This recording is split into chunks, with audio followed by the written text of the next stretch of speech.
And hi, I'm Sammy. And we're occupational therapy assistant students from McHenry County College.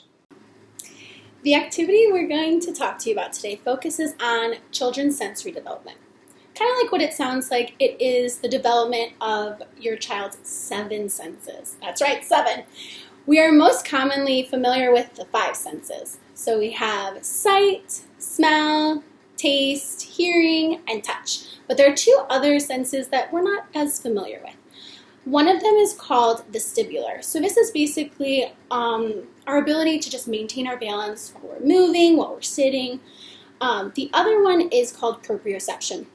This is how we are able to move and navigate our body in space. So this is felt through pressure that occurs in the joints. So a lot of times when you hear proprioception, you'll hear about pressure being put on, and that could be why. Between the ages of 0 to 4, there's a great deal of sensory development that's happening because it's their primary way of exploring their environment, your home. So during these first few years, the child's senses are being refined. So they're having clearer vision, they're having more particular tastes for certain things, they have better balance, and they're able to kind of sense where their body is and have a better understanding of their body positioning. So mobility is a big part of this. So like I mentioned with the first 2, it has a lot to do with that mobility. So there's so much happening because your child is going from laying to sitting up, crawling to walking, and even running. And just being able to have all of this develop is a big part during these first 4 years. For this reason, it's super important to make sure that we have some sensory skills and focused activities for your child to gain some exposure and help challenge them appropriately. Hide and seek is a fun activity to do for kiddos using household items to encourage balance, big movements that are needed to run, climb, play, and it can be changed to fit the age and developmental stage of your child. So like Kirsten said earlier, these activities are formed to challenge the senses and to help continue their developmental growth.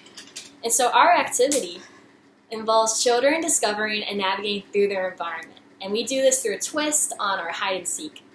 So it allows you as a parent or guardian a chance to be involved in the child's sensory experience by individualizing the activity for the child and then interacting with them at the same time.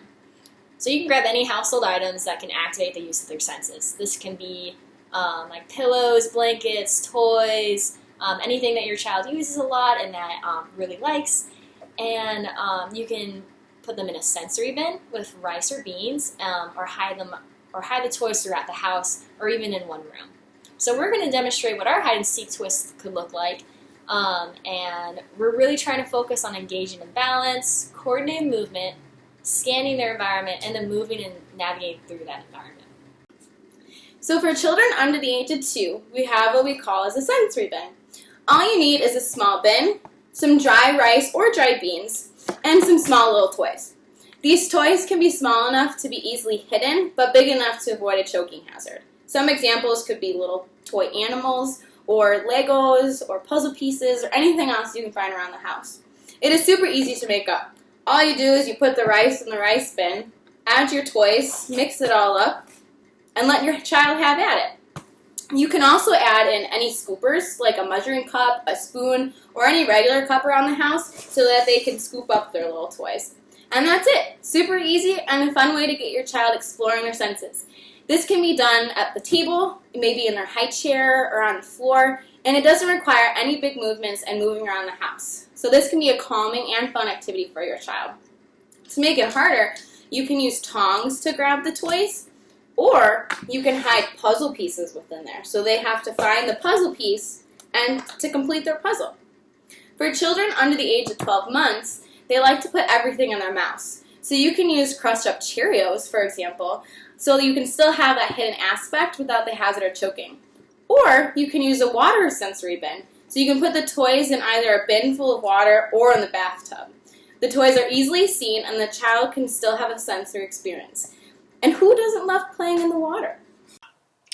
So for our hide and seek twist, what we're going to do for the age of about 2 or 3 when they start moving around is we really want them to move around the house and explore their environment. And so we have a little demonstration of what we would think of is we have a blanket over 2 surfaces, so it kind of creates a tunnel and maybe hide some toys under there. and we want them jumping in the house. They have so much energy around that age, so you can jump from the couch to the floor, maybe land on a mat, and you can only stay on the mat, and there might be toys hiding underneath it. To make it easier, you can give them hints to, say, find the yellow balloon.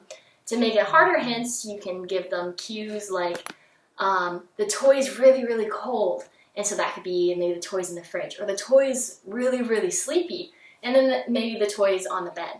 So for the ages of 3 to 4, how we would do this activity is to make it involve the parent. And so they would play a noise or a sound from their phone, and then the child would have to find the toy that matches to that sound.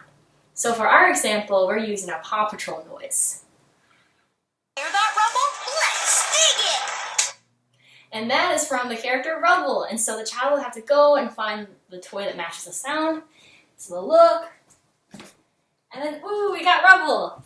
And so that would make it a little bit more difficult of the activity. To make it easier, the parent can show an image of the toy that they're looking for. And so they can have like a picture of like a horse, and they have to find the horse toy.